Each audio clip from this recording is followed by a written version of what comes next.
గణేశాయ నమః, గాయత్రీదేవ్యే నమః, మహాసరస్వత్యే నమః, మాతాపితృభ్యో నమః, వైభవలక్ష్మీదేవ్యే నమః. ముందుగా ప్రేక్షక వీక్షణ మహాశీలందరికీ కూడా నమస్కారం. పూజారి దొరకకపోయినా లేదా ఇతర రాష్ట్రాల్లో ఉన్న ఇతర దేశాల్లో ఉన్నా కూడా ఈ వైభవలక్ష్మి అమ్మవారి యొక్క పూజ ఎలా చేసుకోవాలో ఈ వీడియో ద్వారా చూసి చేసుకునే ప్రయత్నం చేయండి. అయితే సాధారణంగా ఎవరు ఈ వైభవలక్ష్మి వ్రతాన్ని చేసుకుంటారు అంటే కనుక ఎవరైతే ఐశ్వర్యం లేక లేదా ఆర్థిక ఇబ్బందులు కానీ రుణబాధలు కానీ లేదా ఇంట్లో ఉండేటటువంటి సమస్యల వల్ల కానీ ఇబ్బంది పడుతున్నారో అలాంటి వాళ్ళు ముఖ్యంగా ఈ వైభవలక్ష్మి అమ్మవారి యొక్క పూజ చేసుకుంటూ ఉంటారు. అంతేనా అంటే కాదు. ముఖ్యంగా మనిషికి ఉండేటటువంటి కోరికలు ఏవైనా సరే అది చిన్నపిల్లలు అయితే కనుక చదువు కోసం చేసుకోవచ్చు, యుక్త వయసులో ఉన్నవాళ్ళు ఉద్యోగాల కోసం కానీ వివాహాల కోసం కానీ చేసుకోవచ్చు, ఆరోగ్యం కోసం చేసుకోవచ్చు, రుణ బాధల గురించి చేసుకోవచ్చు, అలాగే సంతానం కలగనటువంటి వారు సంతానం కోసం ఈ వ్రతాన్ని చేసుకోవచ్చు, విదేశాలు వెళ్ళాలనుకున్నా కూడా ఈ వ్రతాన్ని చేసుకోవచ్చు. ఈ రకంగా మనిషికి ఉండేటటువంటి ఏవైతే కోరికలు ఉంటాయో ఆ కోరికలన్నీ తీర్చేటటువంటి తల్లే ఈ వైభవలక్ష్మి. మనిషికి ఉండేటటువంటి సకల వైభవాలన్నీ కూడా తీర్చేటటువంటి అమ్మవారు వైభవలక్ష్మి అమ్మవారు. కాబట్టి ఎటువంటి కోరికన్నా కూడా ఈ వైభవలక్ష్మి అమ్మవారి యొక్క వ్రతము చేయడం వల్ల ఖచ్చితంగా ఆ కోరిక నెరవేరుతుంది, అందులో సంశయం లేదు. కాబట్టి అంత మహాత్యమైనటువంటి వైభవలక్ష్మి అమ్మవారి యొక్క వ్రతాన్ని మనం అందరం కూడా ఇప్పుడు భక్తి శ్రద్ధలతో ఆచరిద్దాం. అందరూ కూడా చక్కగా ఈ యొక్క ముత్తైదు చేస్తూ ఉంటారు పూజ. ఆవిడ ఎలా చేస్తున్నారో చూసి మీరు కూడా మీ ఇంట్లో ఈ వైభవలక్ష్మి అమ్మవారిని భక్తి శ్రద్ధలతో పూజించుకునే ప్రయత్నం చేయండి. ఇప్పుడు మనం పూజకు కావలసినటువంటి సామాగ్రిని చెబుతాను, దాన్ని ముందుగా సిద్ధం చేసుకోండి. వైభవలక్ష్మి వ్రతానికి ముందుగా సామాగ్రి ఏం కావాలో చెబుతున్నాను, చూసి సిద్ధం చేసుకోండి. ముందుగా ఇలాంటి అమ్మవారి చిత్రపటం ఏదైనా ఉంటే కనుక లక్ష్మీ అమ్మవారి యొక్క ఫోటో లాంటిది చిత్రపటం లాంటిది ఎదురుకుండా పెట్టుకోండి. కాస్త ఆ అమ్మవారికి కాస్త గంధం రాసి కుంకుమ ముట్టు పెట్టండి. ఇలాంటి పుష్పమాలు ఏదైనా ఉంటే వేయండి. అలాగే ముఖ్యంగా ఈ ఫోటోని బియ్యం పళ్ళెలో పెట్టండి. ఏదైనా ఒక పళ్ళెలో బియ్యం వేసి ఆ బియ్యం పళ్ళెలో అమ్మవారిని పెట్టండి. అలాగే దీపారాధన ఈ రకంగా సిద్ధం చేసుకోండి. ఆవు నెయ్యి వేసి 3 ఒత్తులు, 3 కన్నా ఎక్కువ ఎన్ని ఒత్తులైనా వేయచ్చు. ఇలాగా ఆవు నెయ్యితోటి కుందితోటి దీపారాధన సిద్ధం చేసుకోండి. అలాగే పంచపాత్ర, ఉద్ధరణి, అరివేడము కూడా సిద్ధం చేసుకోండి. అలాగే ఇంకొక చెంబుతోటి నీళ్లు పెట్టుకోండి. ఇదేమిటంటే మనం ఆచమనం చేసినటువంటి నీళ్లు ఎంగిలి నీళ్ళు అవుతాయి. అవి దేవుడి పూజకి దేవుడి మీద చల్లడానికి నైవేద్యానికి పనికిరావు. అందుచేత మళ్ళీ ప్రత్యేకంగా ఈ చెంబులో నీళ్లతోటి మనం శుభ్రంగా దేవుడికి జల్లడానికి నైవేద్యానికి ఆ నీళ్ళు వాడతాం అన్నమాట. అందుచేత వేరేగా చెంబులో నీళ్ళు పెట్టుకోండి. అలాగే ఇలాగ కుంకుమను సిద్ధం చేసుకోండి. ఆవు నెయ్యితో కలిపినటువంటి ఇలాంటి పసుపు అక్షతలు సిద్ధం చేసుకోండి. అలాగే గంధాన్ని ఈ రకంగా కలిపి సిద్ధం చేసుకోండి. కాస్త బెల్లం ముక్కలు నైవేద్యానికి సిద్ధం చేసుకోండి. అలాగే పంచామృతాలు అంటే పాలు, పెరుగు, తేనె, నెయ్యి, పంచదార కలిపినటువంటి ఇలాంటి పంచామృతాలు ఒక గ్లాసులో పోసి సిద్ధం చేసుకోండి. అలాగే 2 తాంబూలాలు అంటే 3 తమలపాకులు, 2 పాకు చెక్కలు, 1 చిల్లర పైసా, ఇలాగా 2 తాంబూలాలు సిద్ధం చేసుకోండి.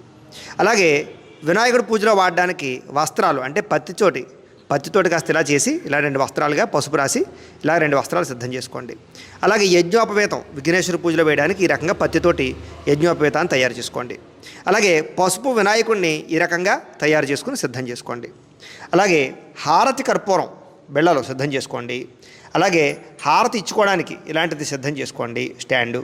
అలాగే వాయించడానికి గంట సిద్ధం చేసుకోండి. అలాగే అగ్గిపెట్టి సిద్ధం చేసుకోండి. అలాగే అగరవత్తులు 4 అగరవత్తులు, ఇదొక కైవత్తి. కైవత్తి అంటే ఏంటంటే మనం దీపారాధన అగ్గిపెట్టితో వెలిగించకూడదు కాబట్టి ముందుగా ఈ కైవత్తిని వెలిగించి అప్పుడు దీపారాధన చేస్తాం. అంటే ఒక అగరవత్తికి కానీ ఓ పుల్లకి కానీ కాస్త పత్తి ఇలాగ ఒత్తి చుట్టుకుంటే దీన్ని కైవత్తి అంటారు. ఇలాంటి కైవత్తిని సిద్ధం చేసుకోండి.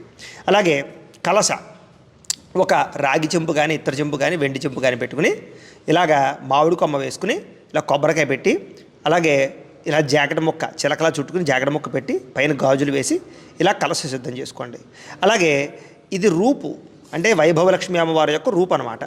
అయితే అవకాశం ఉన్నటువంటి వాళ్ళు రూపు బంగారంతో చేయించుకోవచ్చు, వెండితో చేయించుకోవచ్చు, రాగిది పెట్టుకోవచ్చు. అసలు రూపు దొరకలేదండి, రూపు లేదు అనుకుంటే కనుక ఏదైనా సరే రూపాయి కాసు కానీ కాయిన్ కానీ ఏ కాయిన్ అయినా సరే పెట్టుకోవచ్చు అమ్మవారి స్వరూపంగా. ఈ రకంగా రూపు సిద్ధం చేసుకోండి అవకాశం ఉన్నటువంటి ప్రతి ఒక్కళ్ళు కూడా. అలాగే బియ్యం పళ్ళెంతో ఒక బియ్యం సిద్ధం చేసుకోండి విఘ్నేశ్వర పూజకి. అలాగే ఇలాంటి పుష్పాలు మీ పెరట్లో దొరికే పుష్పాలు సరిపోతాయి. అలాంటి మంచి పుష్పాలన్నీ కూడా సిద్ధం చేసుకోండి. అలాగే నైవేద్యానికి అరటిపళ్ళు సిద్ధం చేసుకోండి. అలాగే కుదిరితే పులిహార, పాయసము, స్వీట్లు ఇలాగ మీ ఇష్టం, మీ ఓపిక ఎన్ని రకాల పిండి వంటలైనా సరే 1 కానీ 3 కానీ 5 కానీ 9 కానీ మీ ఓపిక సిద్ధం చేసుకోవచ్చు పిండి వంటలు. అమ్మవారి పూజలు పెట్టడానికి చీర, జాకెట్ ముక్క, గాజులు సిద్ధం చేసుకోండి. అలాగే పూజలో కొట్టడానికి కొబ్బరికాయ కొట్టడానికి ఇలాంటిది, అలాగే నీళ్లు పట్టుకోవడానికి ఇలాంటి గిన్నె సిద్ధం చేసుకోండి. ఈ పూజా ద్రవ్యాలన్నీ కూడా సిద్ధం చేసుకుంటే పూజ మధ్యలో లేకుండా మనం ప్రశాంతంగా ఈ యొక్క వైభవలక్ష్మి అమ్మవారి యొక్క పూజ చేసుకోవచ్చు. ఇప్పుడు మనం పూజ ప్రారంభం చేసుకుందాం. ముందుగా పసుపు వినాయకుడు ఉన్నాడు కదా, ఈ పసుపు వినాయకుడిని చక్కగా ఒక తమలపాకులో పెట్టి ఇలాగ బియ్యం పళ్ళె ఉంది కదా, బియ్యం పళ్ళెలో ఇలా పెట్టుకోండి. ముచికి మీ వైపు రావాలి, కొస ఎదరకుండాలి, ఆ రకంగా పెట్టుకోండి. పెట్టుకున్న తర్వాత ఆ పసుపు వినాయకుడికి కుంకుమ బొట్టు పెట్టండి. పెట్టమ్మా, ఈ పైన ఇలా 3 చోట్ల కుంకుమ బొట్టు పెట్టండి. శ్రీ గురుభ్యో నమః. శ్రీ మహాగణాధిపతయే నమః. హరి ఓం. గణానాం త్వా గణపతిగుం హవామహే కవిం కవీనాముపమశ్రవస్తమం జ్యేష్ఠరాజం బ్రహ్మణాం బ్రహ్మణస్పద ఆనశృణ్వన్నోతభిస్సేద్.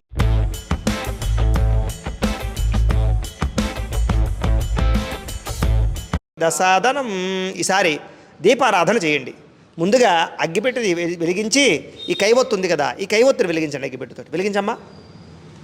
అగ్గిపెట్టుతోటి దీపారాధన చేయకూడదు కాబట్టి ముందుగా ఈ కైవత్తుని వెలిగించుకోవాలన్నమాట. ఆ అగ్గిపులు అలా పాడేమ్మా దూరంగా. ఈ కైవత్తుతోటి దీపారాధన చేయండి.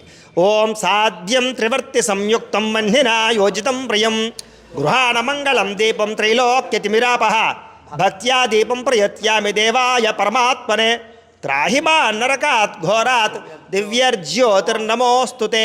దీపారాధనం కృత్వా. చాలు. ఆ తర్వాత ఈ కైవత్తుని ఆపేసి పక్కకు పెట్టేసుకోండి. సార్ దీపం వెలిగించారు కదా, దీపానికి కాస్త గంధము రాసి కుంకాన్ని బొట్టు పెట్టండి.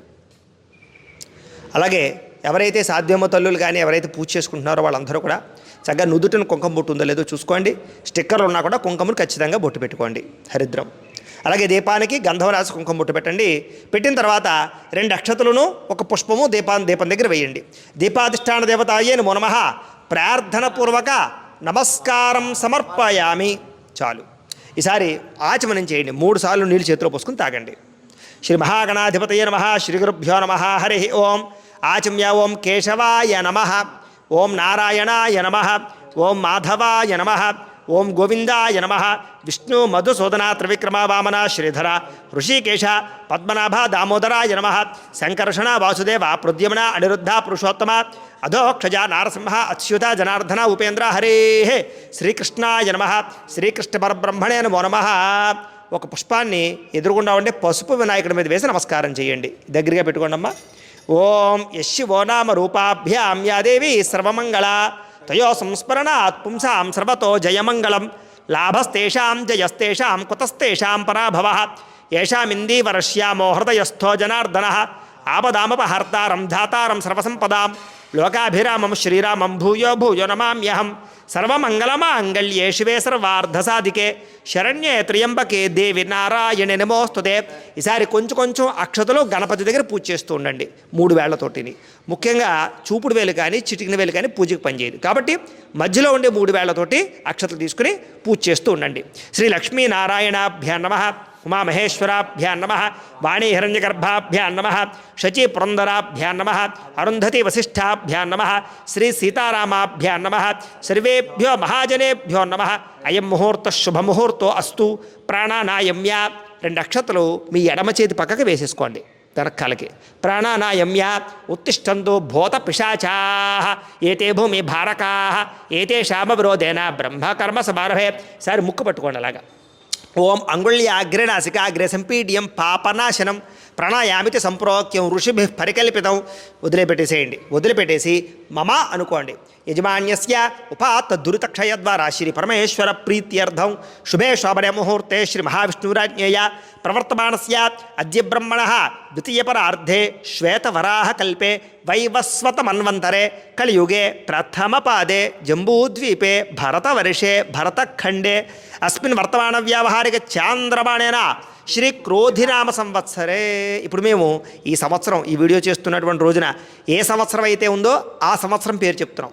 మీరు ఏ రోజైతే పూజ చేసుకుంటున్నారో ఆ యొక్క సంవత్సరం పేరు మీకు క్యాలెండర్లో కానీ పంచాంగంలో కానీ ఉంటుంది. ఆ సంవత్సరం పేరు చెప్పుకోండి. అలాగే తిథివార నక్షత్రాలు కూడా మీకు క్యాలెండర్లో కానీ పంచాంగంలో కానీ ఉంటాయి. ఆ తిథివార నక్షత్రాలు చెప్పుకోండి. ఒకవేళ మీకు ఏదైనా అనుమానం ఉంటే కనుక మేము మా ఛానల్లో ప్రతిరోజు కూడా దిన ఫలితాలు చెబుతూ ఉంటాం. అందులో మొట్టమొదటి మీకు పంచాంగం చెబుతాం కాబట్టి అందులో కూడా మీకు తిథివార నక్షత్రాలు ఉంటాయి. అవి చూసైనా సరే మీరు తిథివార నక్షత్రాలు చెప్పుకోవచ్చు.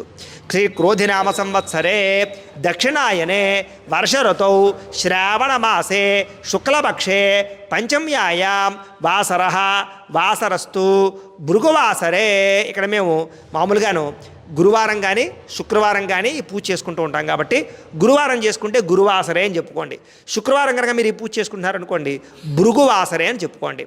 చెప్పుకున్న తర్వాత శుభనక్షత్రే శుభయోగే శుభకరణ ఏవంగున విశేషణ విశిష్టాయాం శుభతిథౌ శ్రీమాన్ శ్రీమతః అస్య యజమాన్యస్య గోత్రస్య. ఇక్కడ నేను ఈ 35 యొక్క గోత్రాల పేర్లు చెబుతున్నాను. మీరు మీ యొక్క గోత్రాల పేర్లు మీ కుటుంబ సభ్యుల యొక్క గోత్రాల పేర్లు మనసులో చెప్పుకోండి. అస్య యజమాన్యస్య గోత్రోద్భవస్య. గోత్రం ఏంటమ్మా? సనాతన గోత్రోద్భవస్య. మీ వారి పేరు శ్రీనివాసనామధేయస్య ధర్మపత్ని సమేతస్య సనాతన గోత్రోద్భవతి. మీ పేరమ్మా? హేమనామధేయస్య. పిల్లలు ఉన్నారా? సనాతన గోత్రోద్భవస్య. పిల్లల పేరు చెప్పండి. వినోదవర్షిణీ నామధేయస్య హర్షిత్ కార్తీక నామధేయస్య సకుటుంబస్య. అలాగే మీరు కూడా మీ యొక్క కుటుంబ సభ్యుల పేర్లు పిల్లల పేర్లు కూడా మనసులో చెప్పుకోండి.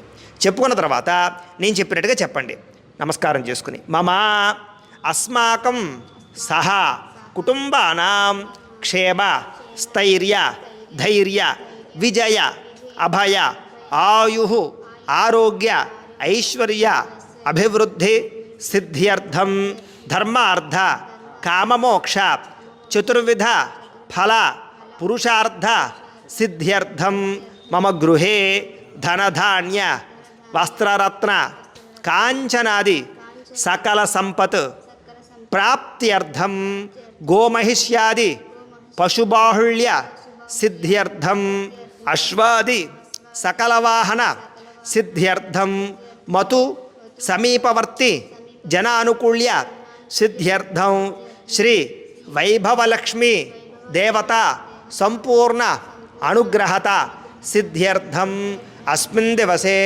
శ్రీ వైభవలక్ష్మి వ్రతాఖ్యే శుభకర్మణి ఆదౌ నిర్విఘ్నేన పరిసమాప్యర్థం శ్రీ మహాగణాధిపతి పూజాం కరిష్యే తదంగ కలశారాధనం కరిష్యే.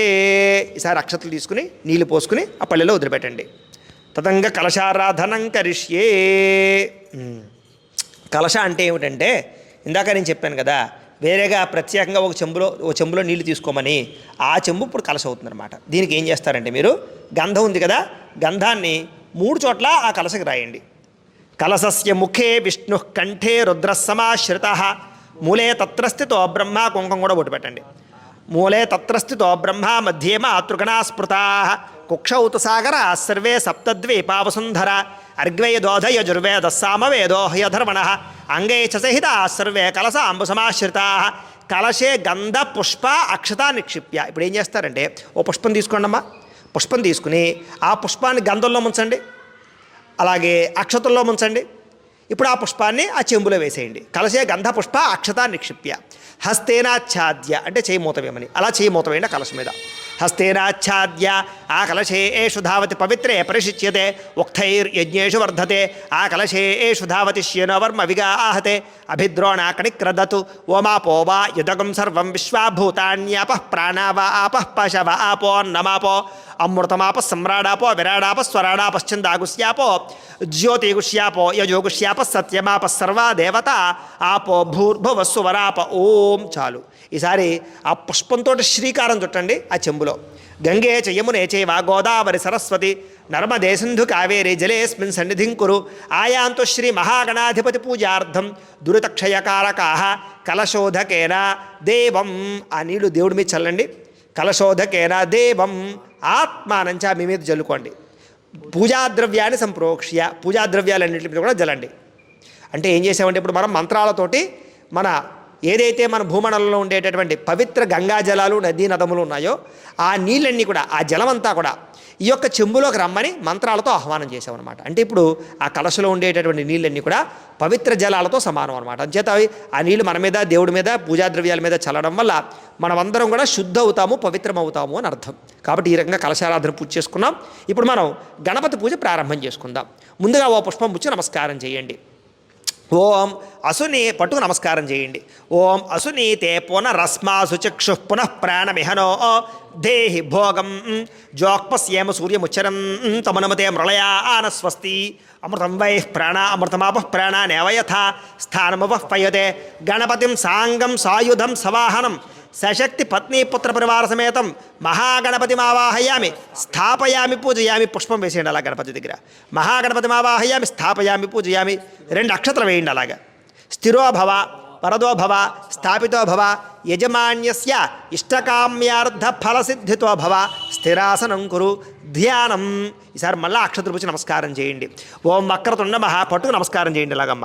ఓం వక్రతుండ మహాకాయ కోటి సూర్య సమప్రభ నిర్విఘ్నం కురు మే దేవ సర్వకార్యేషు సర్వదా వినాయక నమస్తుభ్యం శతతం మోదక ప్రియ నిర్విఘ్నం కురు మే దేవ సర్వకార్యేషు సర్వదా శ్రీ మహాగణాధిపతి నమః ధ్యాయామి. వేసేయండి అమ్మ అలాగా. మళ్ళీ 2 నక్షత్రం వేయండి. ఆవాహయామి నవరత్న ఖజిత సింహాసనం సమర్పయామి. ఈసారి ఏం చేస్తారంటే ఈ ఉద్ధరణ ఉంది కదా, ఈ ఉద్ధరణ తీసుకుని ఈ చెంబులో నీళ్ళని ఇలా చూపించి స్వామివారికి ఇలా వదిలిపెట్టాలి 3 సార్లు. అంటే కాళ్ళు కడుగుతున్నట్టు, చేతులు కడుగుతున్నట్టు ఆచమనం చేస్తున్నట్టు అనమాట. ఆ నీళ్ళు కదమ్మా ఈ నీళ్లు. ఆ నీళ్ళు ఇంగిలి నీళ్ళు కదా, పని చేయమన్నమాట. ఈ నీళ్ళే మనం పాడాలి ఈసారి పూజకి. శ్రీ మహాగణాధిపతి నమః పాదయో పాద్యం సమర్పయామి. శ్రీ మహాగణాధిపతి నమః హస్తయో అర్ఘ్యం సమర్పయామి. శ్రీ మహాగణాధిపతి నమః ముఖే ఆచమనీయం సమర్పయామి. చాలు. స్నపయామి. ఈసారి ఆ కలశలో పుష్పం ఉంది కదా, ఆ పుష్పంతో నీళ్లు గణపతి మీద జల్లుతూ ఉండండి. ఆపోహిష్టామ యోభవస్థాన ఊర్జేద దాతన మహేరణాయ చక్షసే యోపశవతమోరసస్తస్య భాజయతే హనః ఉషతీరివ మాతరః తస్మా అరంగమామ ఓయస్య క్షయాయ జన్మథ ఆపో జనయథా జనః. శ్రీ మహాగణాధిపతయ నమః శుద్ధోదక స్నానం సమర్పయామి. చాలమ్మ. స్నానానంతరం శుద్ధాచమని సమర్పయామి. వస్త్రం. ఈసారి ఇలాగ వస్త్రాలు చేసుకోమని చెప్పాను కదా, పసుపుతోటి పత్తితోటిని. ఈ వస్త్రాలు 2 తీసుకుని నమస్కారం చేయండి. ఒకటి పని చేయదు, 2 తీసుకోవాలి. ఒకవేళ మీ దగ్గర వస్త్రాలు లేకపోతే, వస్త్రాలు చేయలేకపోతే కనుక అక్షతలు పుచ్చుకునైనా నమస్కారం చేయొచ్చు. ఆ వస్త్రాలు పట్టుకు నమస్కారం చేయమని నేను చెప్పాక గణపతి మీద వేయండి. పట్టుకు నమస్కారం చేయలాగా. ఓం అభివస్త్ర ఆసవసన అంజరుషాభిధేను సుధుగా పూయమా ఆనః అభిచంద్ర భర్తవేణో హిరణ్యాభ్యస్వాన్ రథినో దేవసోమ. శ్రీ మహాగణాధిపతి నమః వస్త్రయుగ్మం సమర్పయామి. ఆ 2 కూడా వస్త్రాలు గణపతి దగ్గర వేసేసేయండి.